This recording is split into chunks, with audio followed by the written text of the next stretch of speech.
नारायणं नमस्कृत्य नरं चैव नरोत्तमं देवीं सरस्वतीं व्यासं ततो जयमुदीरयेत्। जय श्री कृष्णा। नमस्कार दोस्तों, स्वागत है आप सभी का हमारे YouTube चैनल पर। प्रिय भक्तजनों, आज की कथा में सुने प्रकृति पुरुष के विवेक से मोक्ष प्राप्ति का वर्णन। आइए भक्तों, कथा को प्रारंभ करते हैं। जो भी भक्त हमारे चैनल पर नए जुड़े हैं, जिन्होंने अभी तक चैनल को सब्सक्राइब नहीं किया है, वो चैनल को सब्सक्राइब जरूर करें, वीडियो को लाइक करें, शेयर करें और कमेंट में राधे राधे अवश्य लिखें।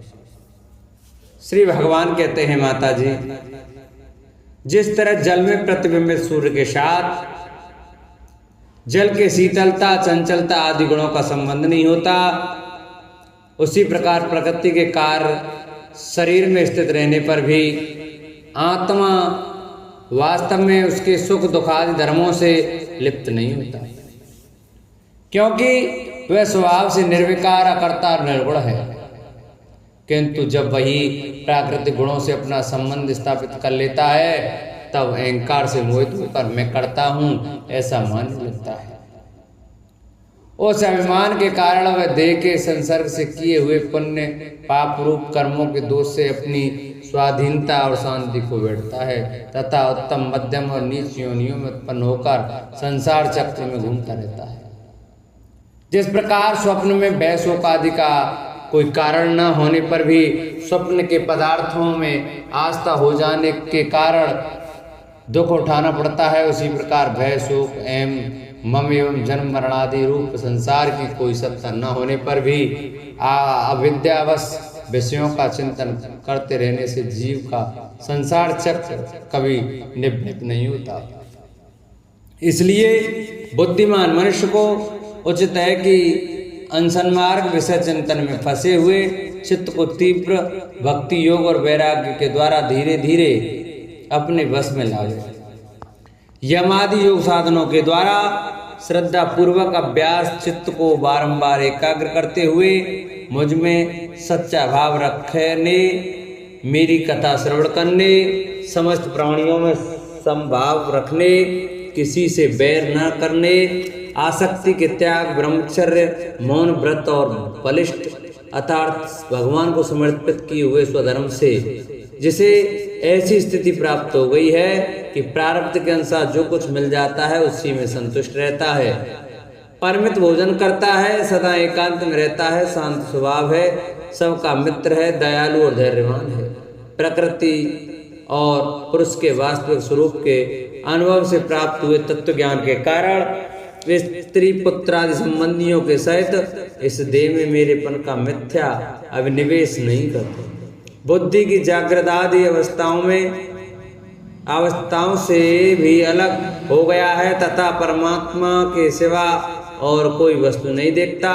वह आत्मदर्शी मुनि नेत्रों से सूर्य को देखने की भांति अपने शुद्ध अंतःकरण द्वारा परमात्मा का साक्षात्कार कर उस अद्वितीय ब्रह्म पद को प्राप्त हो जाता है, जो देहादि संपूर्ण उपाधियों से पृथक अहंकार आदि मिथ्या वस्तुओं में सत्य रूप से भासने वाला जगत कारणभूता प्रकृति का अधिष्ठान, मैदादिक कार्य वर्ग का प्रशासक और कार्य कारण रूप सब पदार्थों में व्याप्त है।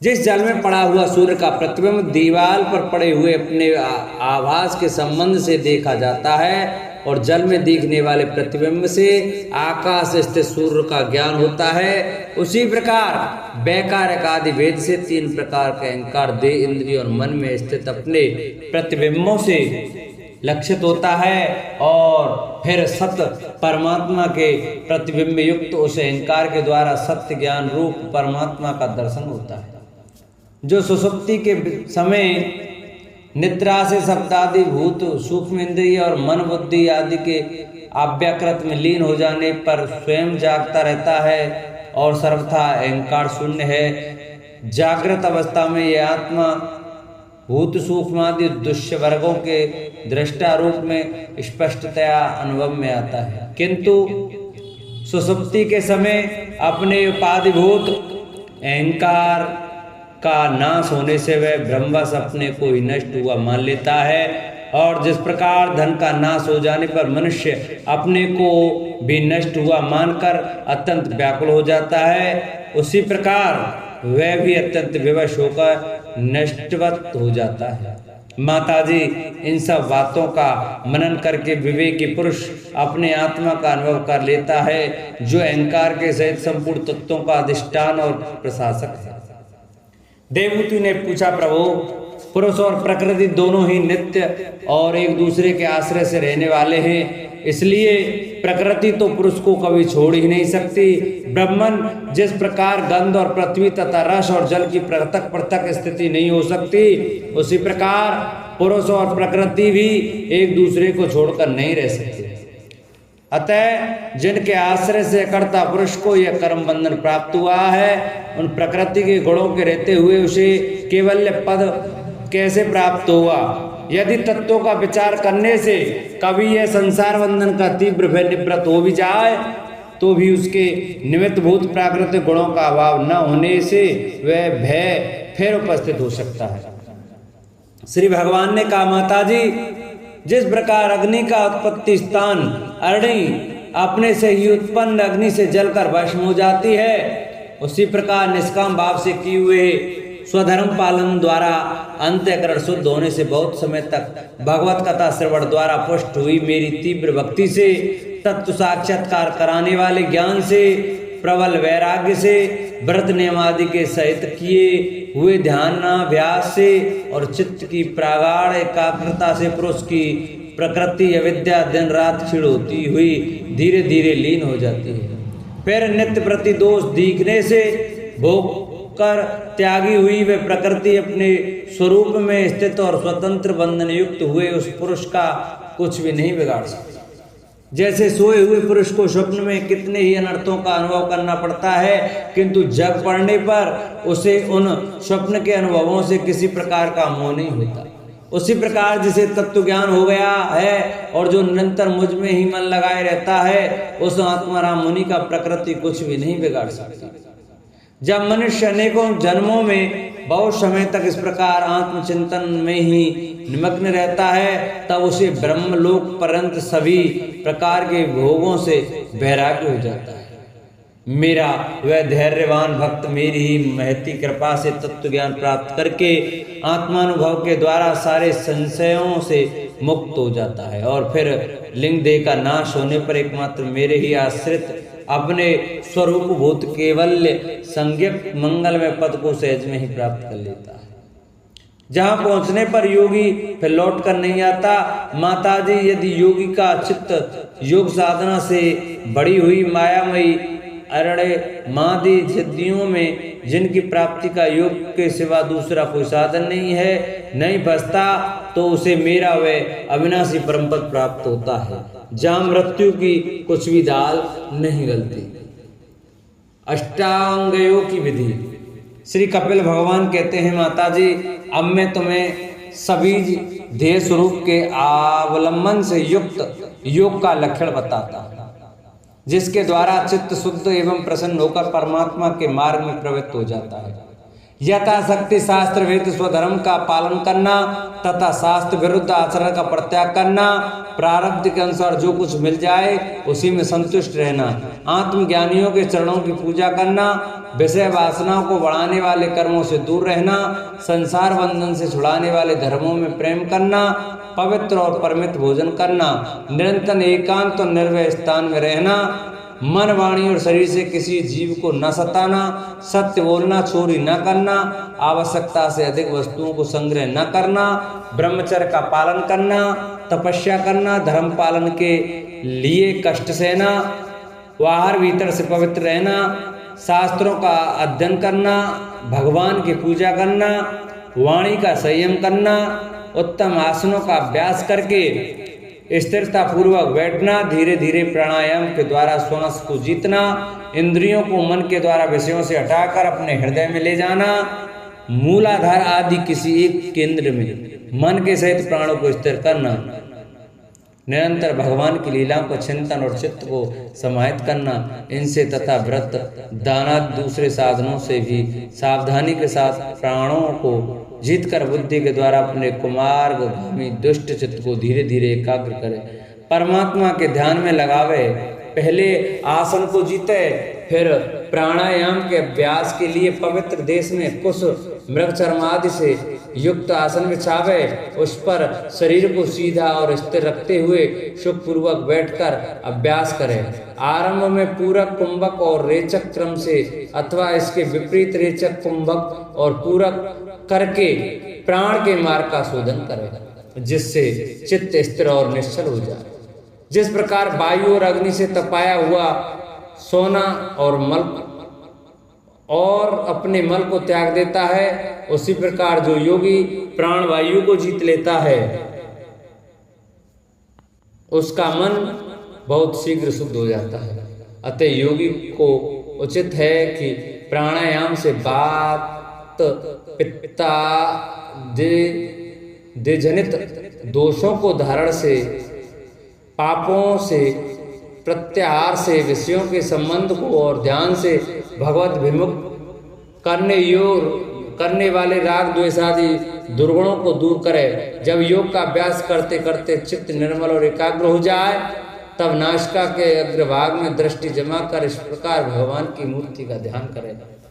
भगवान का मुख कमल आनंद से प्रफुल्लित है, नेत्र कमल कोश के समान रत्न नारे हैं, शरीर नील कमल दल के समान श्याम है, हाथों में शंख चक्र तथा गदा धारण किए हैं, कमल की केसर के समान पीला रेशमी वस्त्र लहरा रहा है, बक के स्थल में श्री वत्स चिन्ह है और गले में कौस्तुम बड़ी झिलमिला रही है। बनमाला चरणों तक लटकी हुई है, जिसके चारों ओर भौरे सुगंध से मतवाले होकर मधुर गुंजार कर रही है। अंग प्रत्यंग में महामूल्य हार, कंकड़, किरीट, भुजबंद और नुपुर आदि आभूषण विराजमान हैं।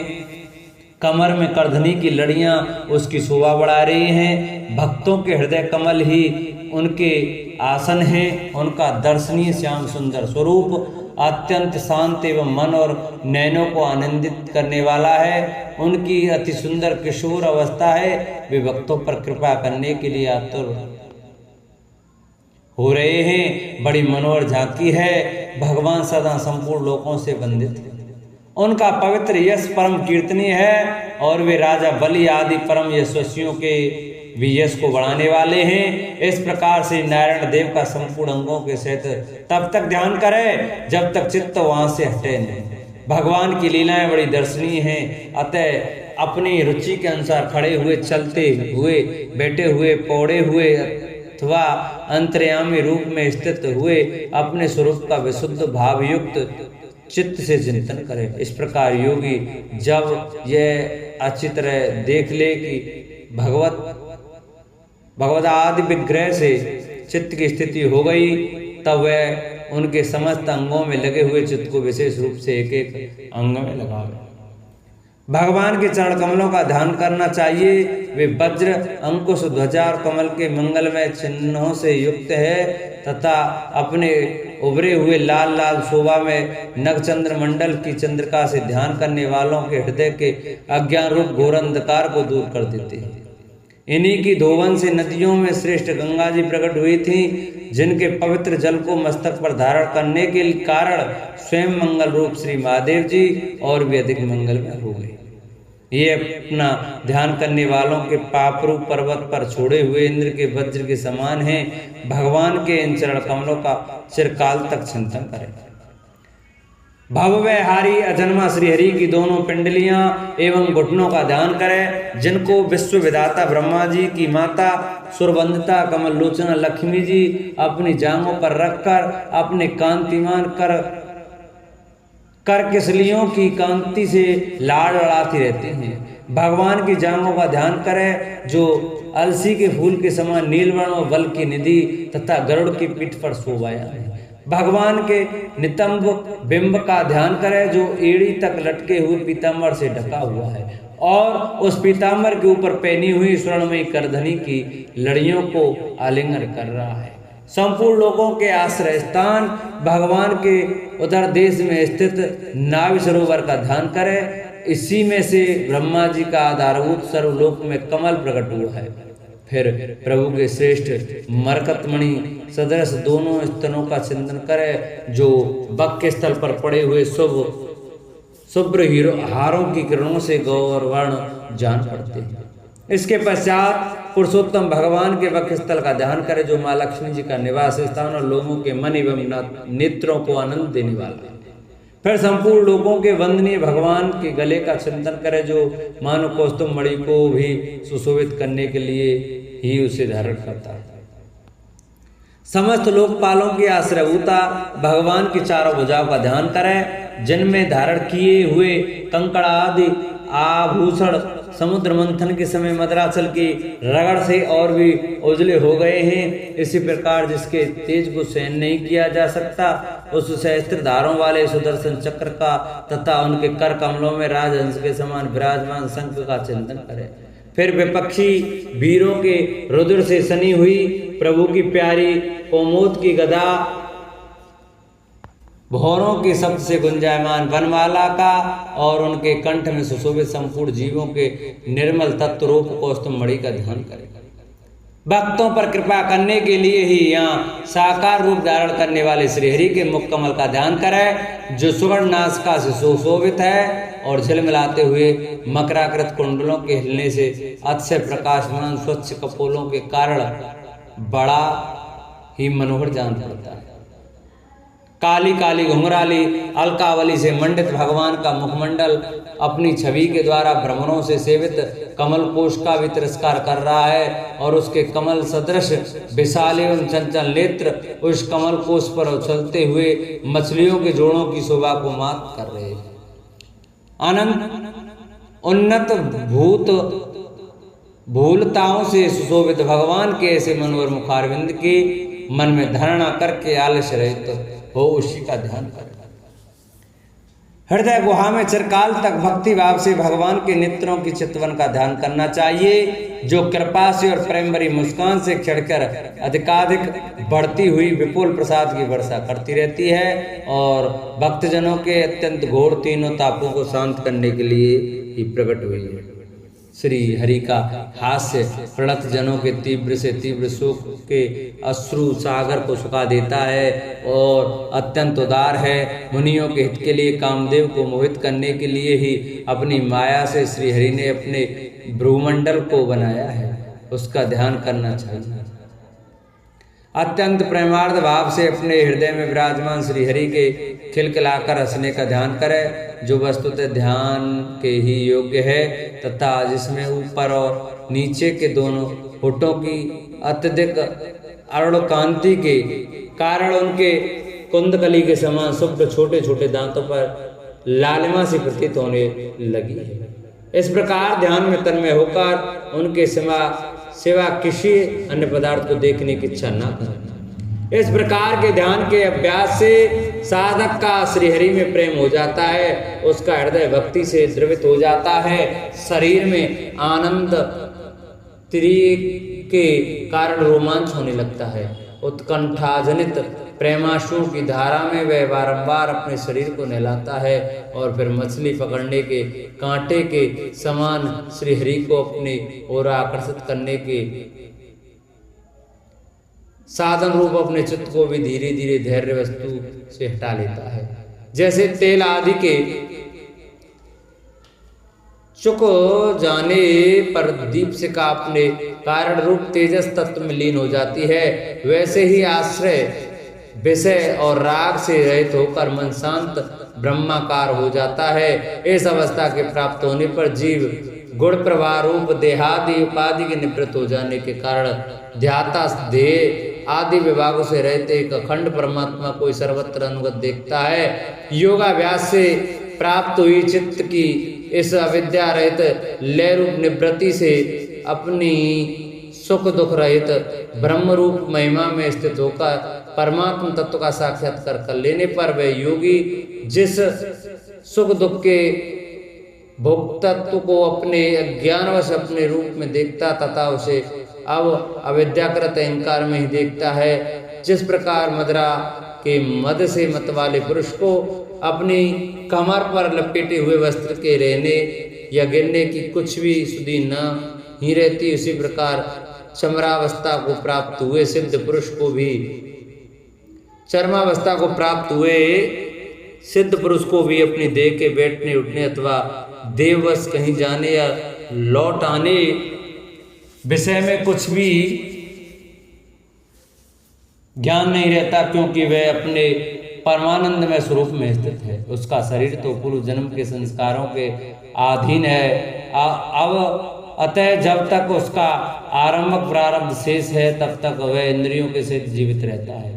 किंतु जिसे समाधि परंत योग की स्थिति प्राप्त हो गई है और जिसने परमात्मा तत्व को भी भलीभांति जान लिया है, वह सिद्ध पुरुष पुत्र कल्त्र आदि के सहित शरीर को स्वप्न में प्रतीत होने वाले शरीर के समान फिर स्वीकार नहीं करता, फिर उसमें अहंता ममता नहीं करता। जिस प्रकार अत्यंत स्नेह के कारण पुत्र और धनादि में भी साधारण जीवों की आत्मबुद्धि रहती है, किंतु थोड़ा सा विचार करने से ही वे उनसे स्पष्टतः अलग दिखाई देते हैं, उसी प्रकार जिन्हें ये अपना आत्मा मान बैठा है, उन देहादि से भी उनका साक्षी पुरुष पृथक ही है।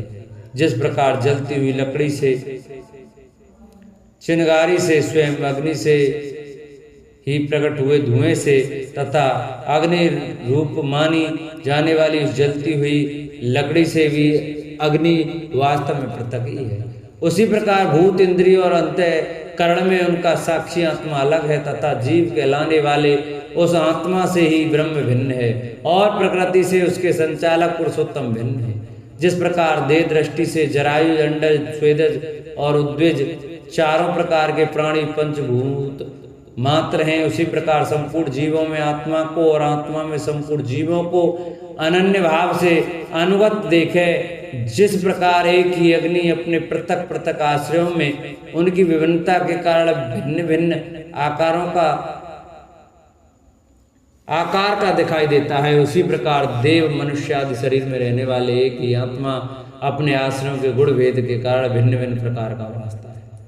अतः भगवान का भक्त जीव के स्वरूप को छिपा देने वाली कार्य कारणीय रूप से परिक्रमा को प्राप्त हुई भगवान की इस अचिंत शक्तिमयी माया को भगवान की कृपा से जीतकर अपने वास्तविक स्वरूप ब्रह्म रूप में स्थित होता है। बोलो बांके बिहारी लाल की। प्रिय भक्तजनों, आज की कथा का यही विश्राम करते हैं। कल की कथा में आपको सुनाएंगे भक्ति का मर्म और काल की महिमा। तो जिन भक्तों ने अभी तक चैनल को सब्सक्राइब नहीं किया वो हमारे चैनल को सब्सक्राइब जरूर कर लें, वीडियो को लाइक करें, शेयर करें और कमेंट में राधे राधे अवश्य लिखें।